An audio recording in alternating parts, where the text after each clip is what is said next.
like to begin by thanking Mayor Bloomberg for his confidence in selecting me for this important role. I'm not new to environmental remediation in this city. I've worked in New York City communities for more than 2 decades and have overseen the cleanup process at hundreds of brownfield sites. And most recently as director of New York State's Superfunded Brownfield Cleanup Program. The creation of the city's new environmental remediation office is an important step in fulfillment of the brownfield cleanup goals outlined in the Mayor's Plan NYC. The design of our new brownfield cleanup program will adopt the best that has been learned from the first 15 years of brownfield cleanup work. We'll add new and innovative elements to provide much-needed improvements.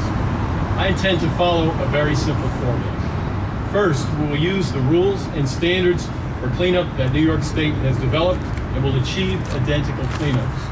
This will ensure that we accomplish our highest priority, protection of public health and the environment. We'll work in a partnership with the state to ensure close coordination and prompt and effective cleanups. Second, we'll improve our program by providing detailed guidance and training to streamline the cleanup planning process and make each step more predictable. We'll also work to provide financial and other incentives to greatly expand enrollment. Third, we will directly engage our communities in a robust process that will include community participation and protection and a program for community benefit to ensure that we are attentive and responsive to the needs and interests of our citizens. We will also work to fully engage and support the Brownfield Opportunity Areas program, a fabulous program that is now represented in 17 communities throughout this city. Fourth, and finally, in keeping with the goals of Plan NYC, we will emphasize environmental sustainability in our cleanup process to better attend to the needs of our city and global environment. In doing so, New York City's new program will become the first fully sustainable brownfield cleanup program in the nation. To help establish this new program and accomplish the Mayor's aggressive cleanup goals, New York City needs the broad reforms in the state brownfield cleanup law that the Mayor is calling for here today. In closing, let me say that New York City's new Office of Environmental Remediation is an idea whose time has come.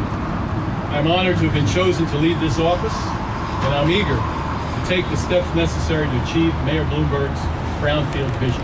Thank you. And you're welcome aboard. All I can say is jump square up. You're not going to say anything, Jeff? Sure. Jeff will say something, and then our Parks Commission. Parks Commission will be talking for about an hour, so I just want you guys to get ready. I will clearly be quick. One of the most important things in Plan NYC was to clean up all the contaminated land. That was one of our 10 major goals.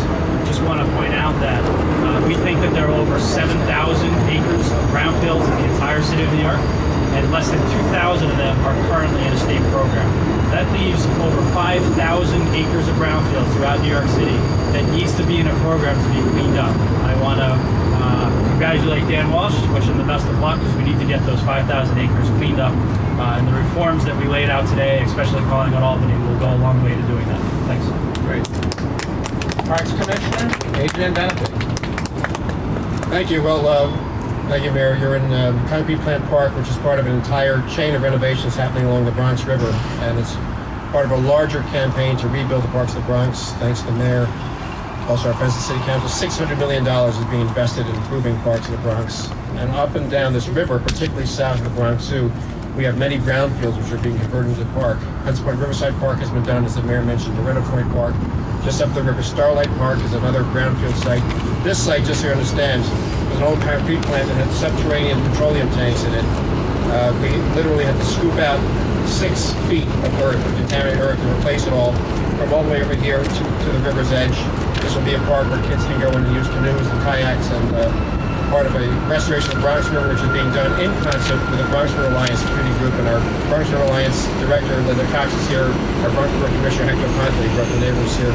Terrific job. I want to thank the Mayor for doing more for the Bronx than we've seen in 70 years. Thanks very much. Great. This really is a good day. I mean, it just goes to show what you can do. Sadly, the stewards of our city for many decades let some of our most valuable resources fall apart. Part of it, I suspect, was neglect. Part of it was just the temper of the times. People didn't think about this before, so I don't know that we should criticize those that were in office then. We should all look back and say, why didn't we, and let's not make the same mistake, so that what was left to us may not be as good as we would have liked. But we can't do anything about that. What we can do is what we leave to our children and our grandchildren, and this is just another piece. And $600 million on parks in the Bronx really can make an enormous difference in that borough. So, we're doing things in all 5 boroughs, but some people say, oh, you never get to the Bronx because of the monies that come out of the Van Cortlandt Park water purification plant, rather than having it there rather than in Westchester, and a commitment from this city to make sure that we look where need is and not where the politics necessarily dictate. Gets us to spend an awful lot of money in the Bronx. We will continue to do that. We'd be happy to take some questions on parks. Yes, sir. Mr. Mayor, can you tell us what the definition of a brownfield is? And brownfield is land basically that has been polluted and it's not safe to use. There are different levels of brownfields. For example, what might be appropriate in terms of contamination on a golf course, where you just walk across it, hit a ball, whatever, is very different than the kind of land you would want if kids are playing in it, maybe putting dirt in their mouth, or, so there's a whole bunch of different levels, but fundamentally, we polluted land over the years by letting chemicals, oil seep into the land during the industrial time of this city when it was a big manufacturing center. It's particularly prevalent along waterways because that's where industry was. They would move goods and services in and out. In other places they used water power. Here they probably didn't do that, but it was the transportation. If you look along the banks of the Bronx River and the Hudson River and the Harlem River and the East River and all of these different waterways, you'll find that the remnants of old industrial plants are still there. You can see the cement foundations of what were buildings, and nobody paid attention to what they did with the waste. They just, and that same thing, incidentally, is true in other parts of the country where they continue to pollute. It's a very big problem for the mining industry. They tend to take out the stuff that they can sell and leave the stuff they can't, which the concentrations that result from the mining process really are very damaging to the economy. We're doing the same thing to the air, but here we're talking about the land. So, how problematic is the liability issue in preventing other people from developing brownfields? Well, I can't tell you that it's for every single project, but there are projects where the developers don't need state money to fix the problem. But nobody's going to invest if they have a liability. Now, the state has a program to release developers of liability if they remediate the land to a certain standard. The trouble is, it's in the same legislation and part of the same process where you apply for a grant. So, as nonsensical as it sounds, it's something that the state is willing to do. They're just not willing to do it unless they give you some money. And all we're saying is separate the two. Some developers where the economics don't make any sense to do on their own, they will not develop unless they get state money. But there are other pieces of land that are so valuable, the developers say, we'll bear the cost. But if we get to the standard, we want the liability release. And the state so far has said no. So separating the two things doesn't hurt anybody, quite the contrary. It doesn't reduce standards. What it will do is get you more land remediated. Because right now, those pieces of land where the developer can't get a grant, they're not willing to remediate. If we would say, if you remediate to our standards, they do it with their own money. It's one of these artifacts of a law that probably was poorly drafted. Who knows where it came from? But you could certainly change it and improve the standards, get us more clean land, and save the state money. Yes, sir.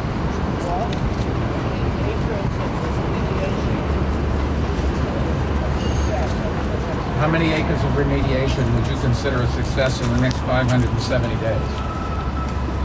I'd say first our goal is to expand the enrollment, and over the last 5 years the state program has only been able to attract 15 completed projects. So our goal would be to bring in as many projects. I don't know that we're focused on acreage, but we are certainly focused on numbers of new properties. Yes, sir. Mayor, does the federal government play any role here? Do they have different types of rules that can slow down these projects somehow? I mean, I would assume that they may. The federal government provides basic guidance on the methods of cleanup, the appropriate means of chemical testing, but most of the guidance that we're going to follow is delivered at the state level. So our goal for the New York City program is to provide a program that delivers cleanups in the same way that the state program does, consistent with the guidance from the federal government. I mean, I was listening to